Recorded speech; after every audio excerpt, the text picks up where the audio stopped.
He was a phantom, a whisper in the night. His presence was felt but never seen, a ghostly figure who could vanish without a trace. To the world, he was an enigma, a puzzle that no one could solve. His movements were calculated, his actions precise, and his mind a labyrinth of genius. A mind that could outwit the most complex algorithms and outmaneuver the most intricate security systems. He was not just a thief, he was a maestro of the digital age, orchestrating his heists with the finesse of a concert pianist. His fingers danced over keyboards, breaking through firewalls and encryptions as if they were mere child's play. His name was a rumor, whispered in hushed tones in the darkest corners of the underworld.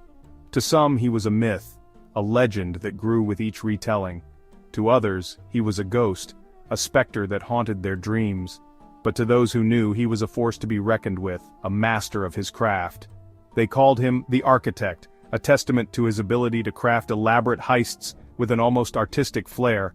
Each plan was a masterpiece, meticulously detailed and flawlessly executed. He saw the world as a canvas, and his heists were his art, each stroke a calculated move, each color a blend of brilliance and audacity. His IQ, a staggering 210, placed him in the rarest echelon of human intelligence. His mind was a supercomputer, processing information at lightning speed, seeing patterns where others saw chaos. He could solve puzzles that baffled the brightest minds, and his intellect was his greatest weapon. The Architect's reputation preceded him. He was a ghost story told by detectives, a cautionary tale for security experts. His name was synonymous with perfection, a benchmark that others could only aspire to. Every heist added to his legend, every escape a new chapter in his story. Each successful heist was a carefully orchestrated masterpiece, leaving no trace and baffling the most seasoned investigators. He moved with the grace of a dancer, each step a part of a grand choreography. His heists were not just crimes, they were performances, each one more daring than the last. He was a ghost, moving unseen and leaving behind an aura of awe and frustration in equal measure. To the public, he was a modern-day Robin Hood, a figure of intrigue and mystery. To the authorities, he was a phantom menace, a challenge that seemed insurmountable. His ability to blend into the shadows made him unstoppable, a true master of disguise. His latest target, the Eye of Orion, a flawless black diamond worth an estimated $17 million, housed in the most secure vault in the city. It was a challenge that called to him, a prize that promised to be the crowning jewel in his collection. The world watched with bated breath, waiting to see if the Architect would once again defy the impossible. The Eye of Orion, a gem of unparalleled beauty and mystique, was the crown jewel of the National Museum. This magnificent black diamond, with its deep, mesmerizing hue, captivated the hearts and minds of all who gazed upon it. Its allure was not just in its appearance but in the stories and legends that surrounded it. It was said to have been discovered in the heart of a fallen meteorite, its deep, inky depths holding the secrets of the cosmos. The diamond's origins were as mysterious as the universe itself, with some believing it to be a gift from the stars, a celestial treasure that had journeyed across the galaxy to find its home on Earth. The diamond, cut into a perfect 57 facets, shimmered with an almost otherworldly brilliance. Each facet was meticulously crafted to enhance its natural beauty, creating a dazzling display of light and shadow. It was a testament to the skill and artistry of the gem cutters who had transformed it from a raw stone into a masterpiece. Legends surrounded the gem, whispers of ancient curses and untold powers. Some said it was cursed, bringing misfortune to those who possessed it, while others believed it held the power to grant wishes or reveal hidden truths. These tales only added to its mystique, making it a subject of fascination and fear. For the Architect, the Eye of Orion was more than just a valuable prize. It was a challenge, a puzzle begging to be solved. He was drawn to its complexity, intrigued by the layers of history and mystery that surrounded it. To him, it was not just a gem, but a key to unlocking secrets that had been hidden for centuries. The museum's security was legendary: pressure plates, motion sensors, laser grids, and a 24/7 security team armed with the latest technology. Every inch of the museum was monitored, every possible entry point secured. It was a fortress designed to protect its priceless treasures from any threat. Yet, these formidable defenses only fueled the Architect's ambition. The more challenging the heist, the more determined he became. He saw the security measures not as obstacles but as opportunities to test his skills and ingenuity. Each barrier was a puzzle piece, each guard a part of the intricate dance he would need to master. He would study the museum's blueprints, noting every camera angle, every guard's patrol route, every potential weakness in the system. His meticulous planning and attention to detail were unmatched, and he knew that with the right strategy, even the most secure fortress could be breached. The Eye of Orion was within his reach, and he would stop at nothing to claim it. The architect's mind was his most powerful tool.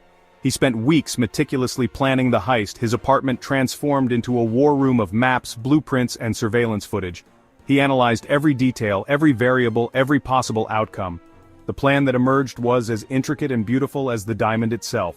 He would need to exploit the smallest vulnerabilities, create distractions, and manipulate the environment to his advantage. The heist would require precise timing, a deep understanding of technology, and a touch of theatricality.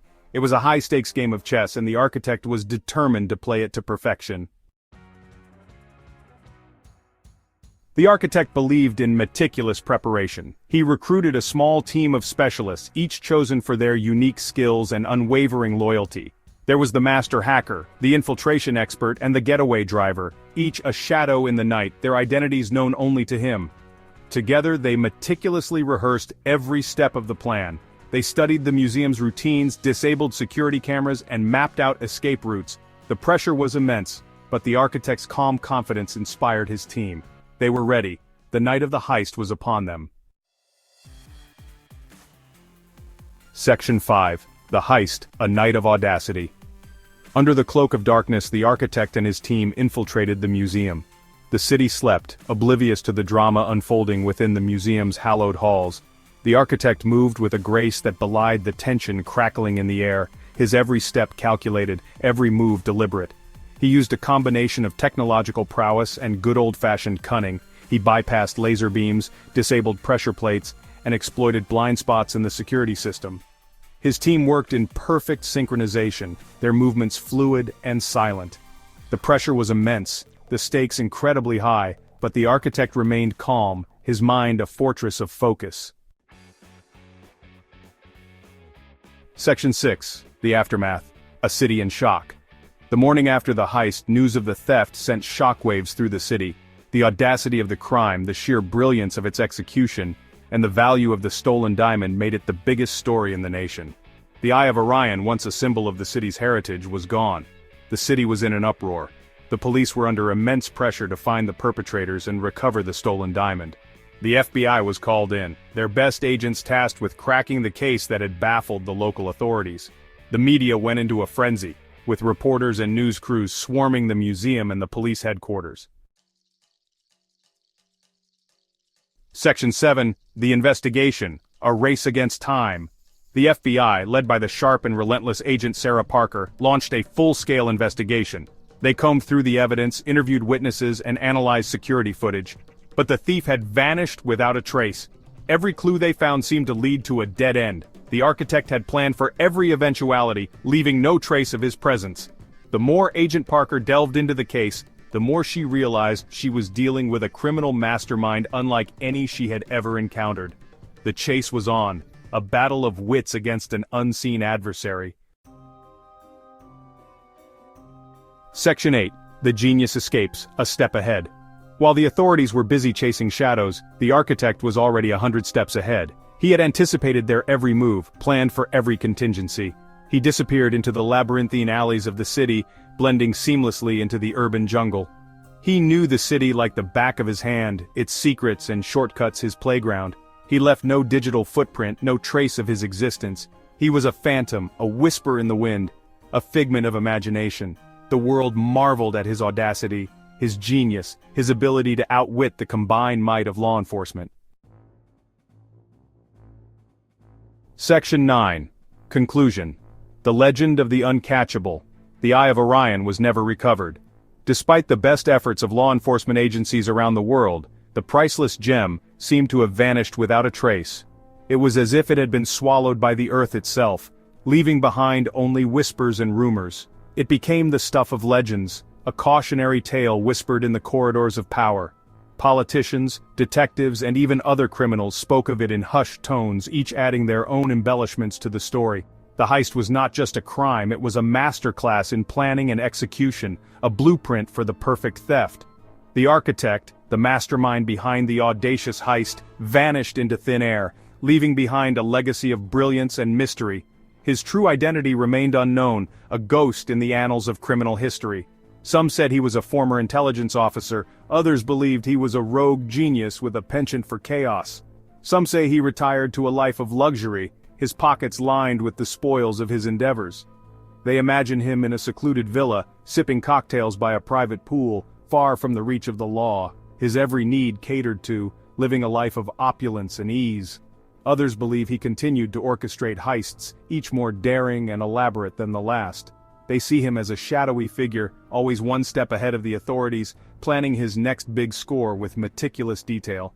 His heists became more than just thefts. They were works of art, each one more intricate and audacious than the last. Whatever became of him, one thing remained certain. The architect, the genius thief with an IQ of 210, had etched his name in the annals of crime, a testament to the power of a brilliant mind.